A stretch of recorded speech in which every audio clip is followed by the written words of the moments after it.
A goddess chooses to walk into the underrealm where titles mean nothing. She's stripped of everything that makes her divine, piece by piece, until nothing remains except a body hanging on a hook. This is a story about what survives when identity is removed. If you too strip everything that makes you divine, check out Pantheon, our brand inspired by myths, legends and folklore. We ship worldwide and are rated excellent on Trustpilot. Link in the description.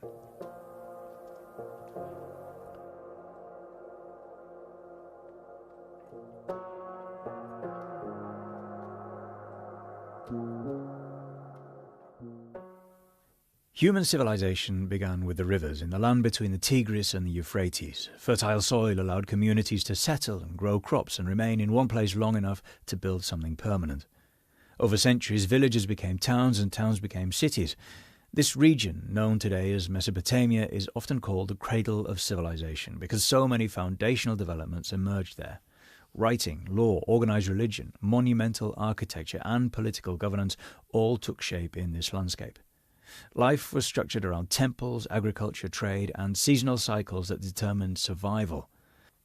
The world felt unpredictable, vulnerable to drought, flood, invasion, and disease, and divine forces were believed to stand behind every outcome. Among the cities that rose from this environment, one became legendary: Uruk. By the standards of the ancient world, it was enormous, filled with towering temple complexes, defensive walls, and dense populations. It was a place where religious life and political authority were inseparable, where the gods were active participants in daily existence. Each city had its patron deity, Future. For Uruk, that patron was Inanna. Inanna was regarded as the living authority behind the city. A temple stood at the heart of Uruk's identity, and her priests performed rituals believed to maintain order. Kings ruled through her approval, victories were attributed to her favour, and prosperity was seen as proof of her presence. To the people who lived there, Inanna was both intimate and immense, capable of granting fertility, passion and abundance, but equally capable of unleashing destruction. The earliest hymns already present her as formidable. She's praised as a goddess who commands fear, shapes outcomes, and moves with authority among her fellow deities. She appears already established, already powerful, already central. Her identity also extended beyond the earth into the sky. Inanna was associated with the planet Venus, the brilliant light that appears at dawn and dusk. Venus shines intensely, disappears below the horizon, and returns again in repetition. To ancient observers, this carried meaning connected to the presence, absence, and transformation. The morning star, the evening star were two faces of the same body, reflecting the dual nature that defined her. By the time her story begins, Inanna is already a queen. She's a goddess who commands devotion, shapes the fate of cities, and stands among the most powerful beings of her world. And that changes the meaning of everything that follows. Inanna was considered a beauty.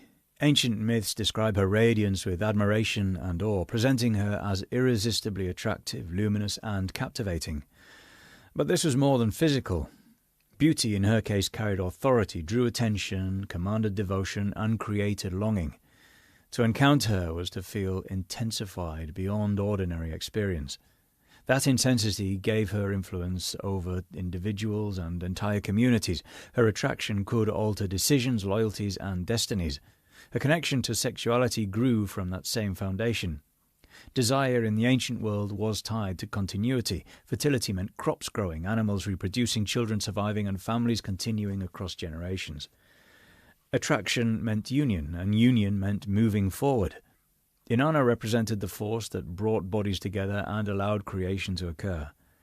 That made her revered but also dangerous, because anything capable of creating life also had the potential to disrupt it. Passion could inspire loyalty or jealousy, devotion or violence. Individuals who attracted her attention might rise suddenly in fortune or collapse just as quickly. Poetry dedicated to her speaks openly about intimacy, celebrating desire as sacred. Whether expressed ceremonially or through devotion, the belief remained consistent. Sexual energy belonged to her domain. It was one of the ways the divine world touched ours. At the same time, she was feared as a bringer of war. Hymns portray her moving across battlefields, overwhelming enemies, and determining the outcome of conflicts. She's praised for destroying mountains, crushing cities, and filling opposing forces with terror. These descriptions place her within violence rather than above it. Conflict carried her presence. Victory became evidence of her favour. Defeat meant her withdrawal. Today, sexuality and warfare occupy very different emotional worlds. Back then, they were closely connected. Both involved pursuit, possession, vulnerability. Both altered identities. A lover could become a partner, a parent, or a rival. A soldier could become a conqueror or a casualty. That same intensity ran through both, and Inanna represented that. Her relationship with kings reveals how deeply these ideas were embedded in political life. Authority required her approval. Rulers sought confirmation that their power had been chosen rather than taken. One of the most significant symbolic acts associated with Inanna was the sacred marriage, a union between the goddess and king, often represented through a high priestess. This ceremony affirmed that the ruler governed with favour and that prosperity would follow under his reign. Choice is the key idea. When she desired someone, that desire elevated them. When favour shifted away, collapse would follow. Entire communities interpreted success or disaster through that lens. The goddess who governed attraction also governed destiny.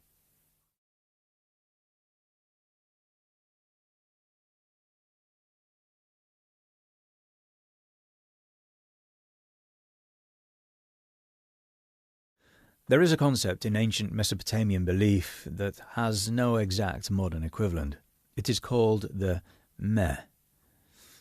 They were understood to be fundamental powers that allowed civilization to exist. Kingship, craftsmanship, law, music, sexual attraction, wisdom, warfare, social order, and even deception and conflict all were believed to exist because the Meh existed. They were the permissions that made reality function in a particular way. In mythology, the Meh belonged originally to the god Enki, the god of wisdom, fresh water creation, and knowledge. He guarded them in his city, holding authority over the forces that shaped culture. Whoever possessed the Meh possessed influence over the structure of human life, and control of that meant control of civilization. The story begins when Inanna travels to visit Enki. She's moving toward the source of authority rather than waiting for it to come to her. During their encounter, Enki hosts a feast. He drinks heavily and becomes intoxicated, and in his altered state begins to grant the Meh to Inanna, one after another. She accepts them all, without hesitation. She leaves immediately, placing them into her boat and carrying them away toward her own city. When Enki sobers, he realizes what has happened and sends his servants to retrieve them. They pursue her across the waters, but she refuses to return what has been given. With assistance from her own attendants, she successfully brings them to Uruk, transferring the powers of civilization into her domain. The myth can be read several ways at once. On the surface, it explains why Uruk held cultural importance. It frames the city as the rightful center of civilization because its goddess possesses the foundational powers that define society. But beneath that explanation lies something more revealing about Inanna herself. Rather than passively inheriting authority, she seeks it out. She acquires it. She takes what she wants and makes sure it remains hers. Ambition defines her behavior here. She recognizes where influence originates and moves towards it directly. The focus remains on success. The outcome justifies the act. The inclusion of destructive and chaotic elements among the Meh is also significant. Conflict, deception, and disruption are part of civilization. The ancients understood that human societies contain both creativity and instability. Inanna claims both without distinction, reinforcing her identity as a goddess who governs extremes rather than balance. By the time she later approaches the realm of the dead, she's already a goddess who has taken control of the forces that define human existence. She's claimed beauty, war, sexuality, kingship, and civilization. The descent, it begins from the highest possible position. So we arrive. The descent, the title of the script, the reason you're all here. Everything up to this moment has reinforced her authority. Her identity is layered with power, recognition, and control. She stands at the highest point available within the world of the living.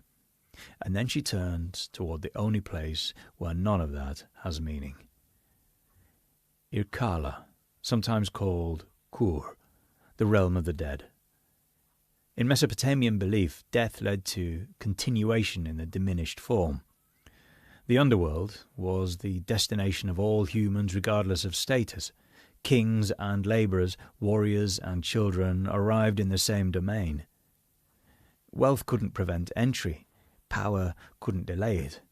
Death erased distinction. Life here didn't resemble life above. The dead existed as shadows, weakened reflections of who they once were. Ancient texts described them as consuming dust and drinking stagnant water. Movement slowed, awareness faded, identity thinned. The vitality that defined existence in the living world disappeared, replaced by stillness and permanence. Absence, a state where growth stopped and change ended. This finality is what made the underworld terrifying. It represented the boundary that nothing could cross. Even the gods treated it with caution. Its laws operated independently of the world above. The realm itself was structured and governed and ordered. At its centre ruled Ereshkigal, a queen of the underworld, the queen of the underworld, often described as Inanna's sister. Her authority within that domain was absolute. She governed decay, stillness, and the transition from life into shadow. Unlike the gods of the living world, whose influence stretched across landscapes and populations, her power was confined to a single realm. But within this realm, it couldn't be challenged. Entry was controlled by a gatekeeper named Neti, who guarded the passage between the worlds. Within the depths stood the Anunnaki, ancient judges of the underworld. They didn't determine where the dead would go. Everyone arrived here eventually. Their role was simply recognition, the confirmation that life had ended and the boundary had been crossed. It was a kingdom of death, and Inanna chooses to enter it. The texts explain how she prepares deliberately. Interpretations differ about her motives: influence over death, confrontation with her sister. There are readings that frame the descent as ambition extended beyond its rightful limits. Before leaving, she speaks to her attendant, Ninshubur.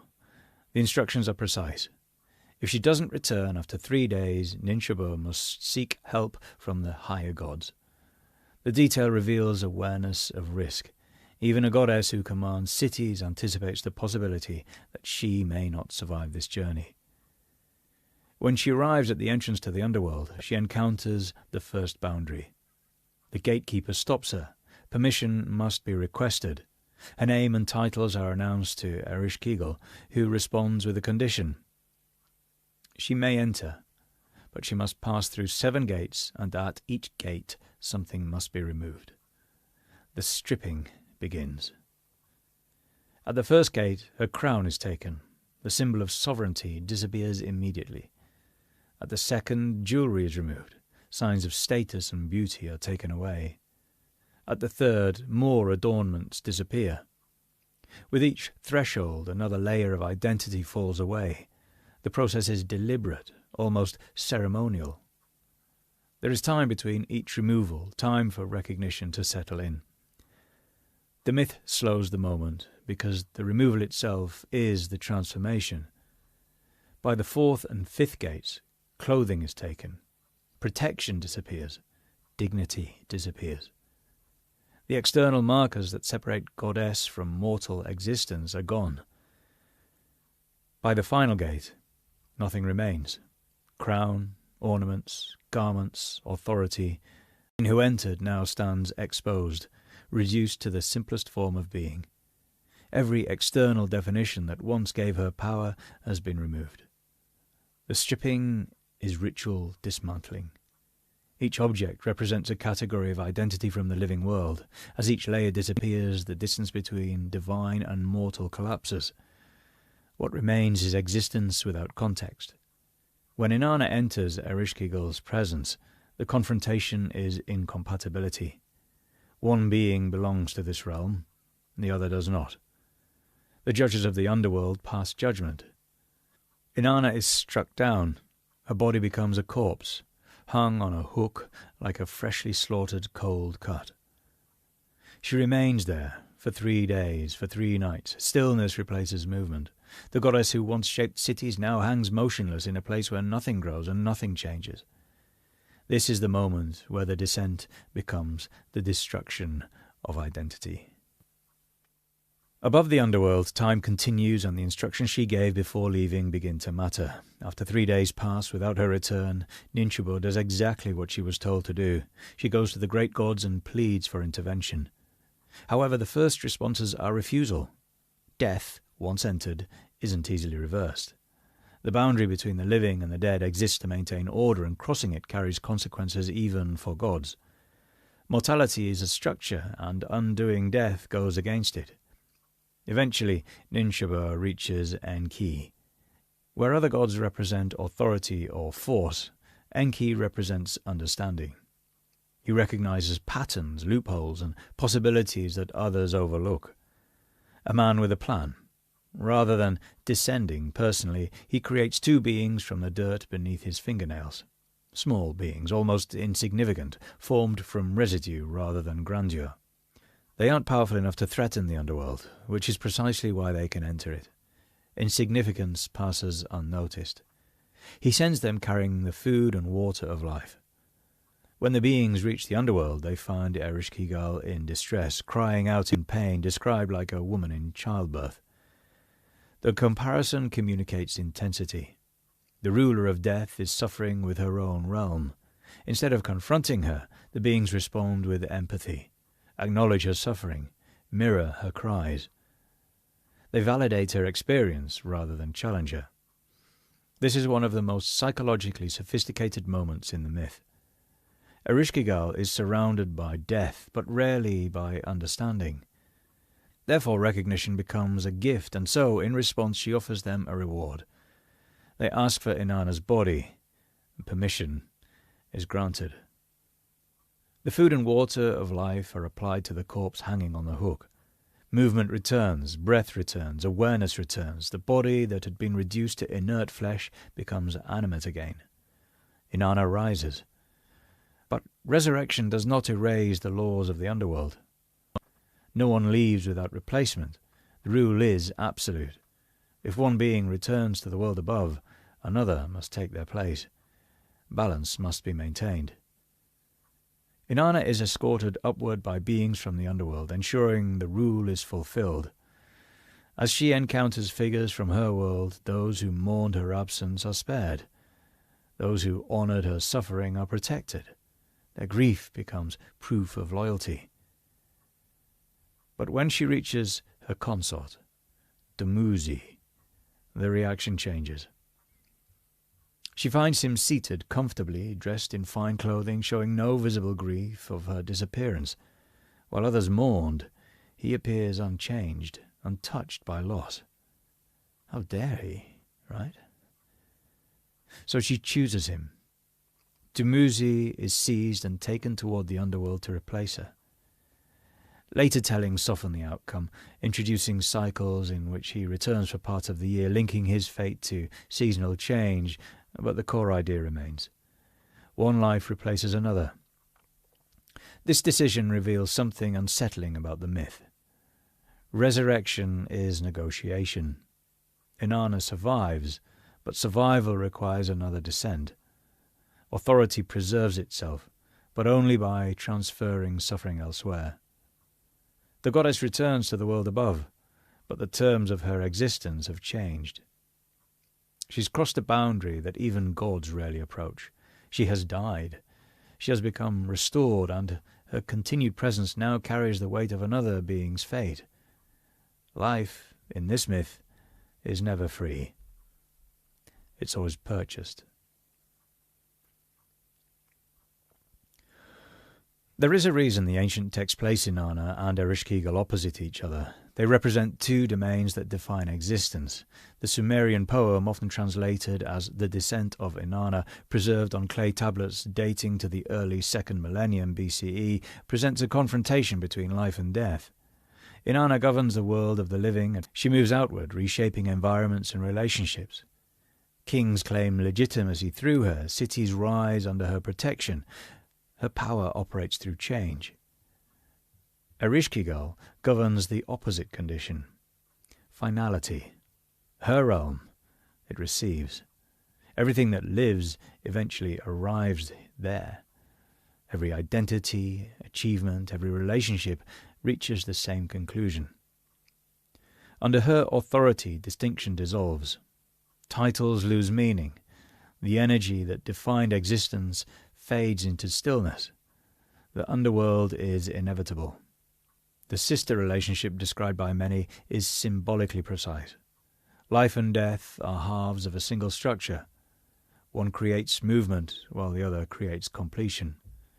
Birth guarantees death. Growth guarantees decay.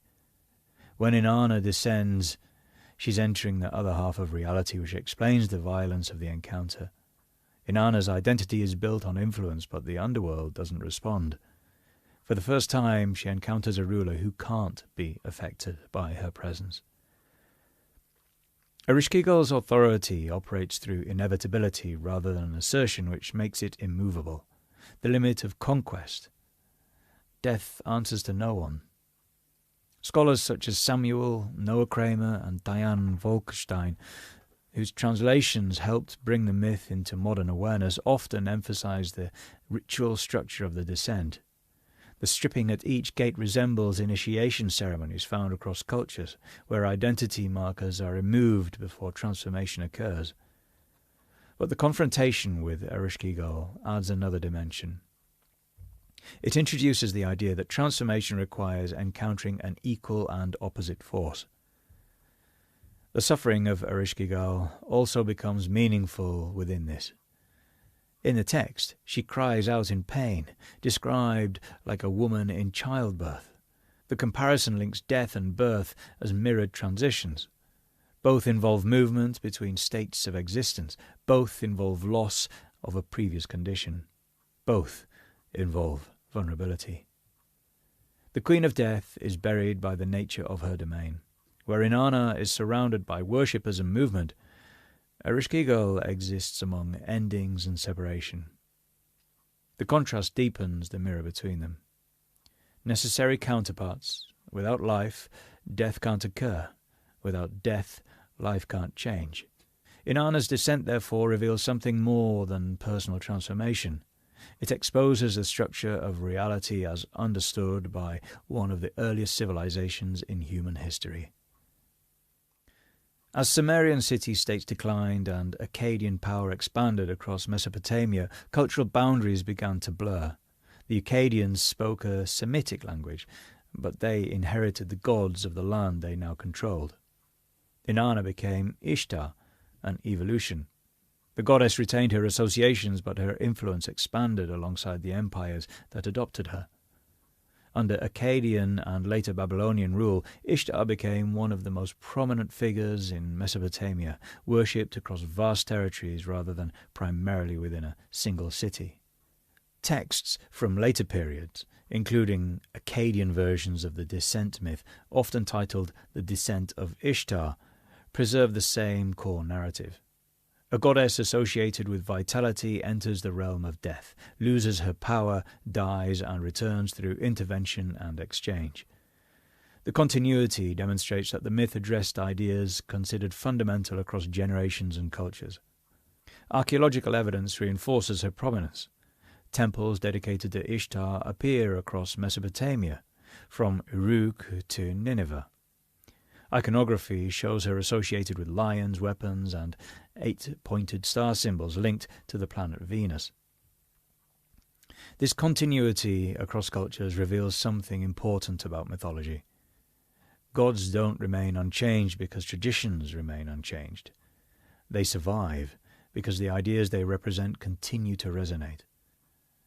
Inanna becomes Ishtar because the experiences she embodies remain relevant. They are human constants.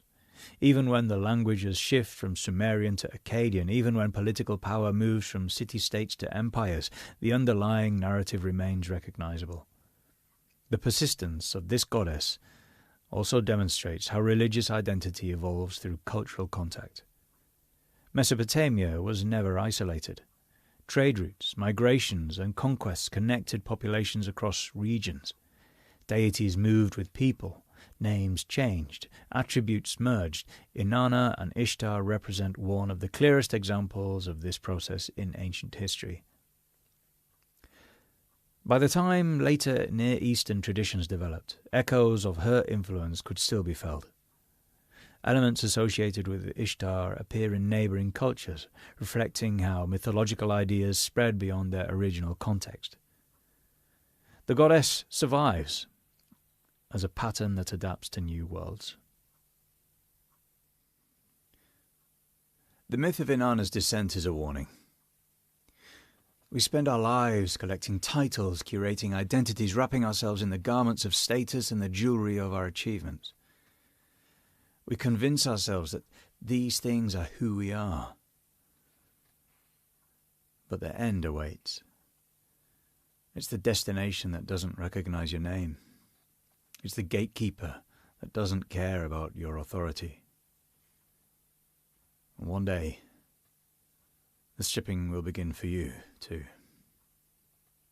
Layer by layer, the world will take back everything it lent you. And in that final chamber, when you are standing exposed before the inevitable, you have to ask, what is left?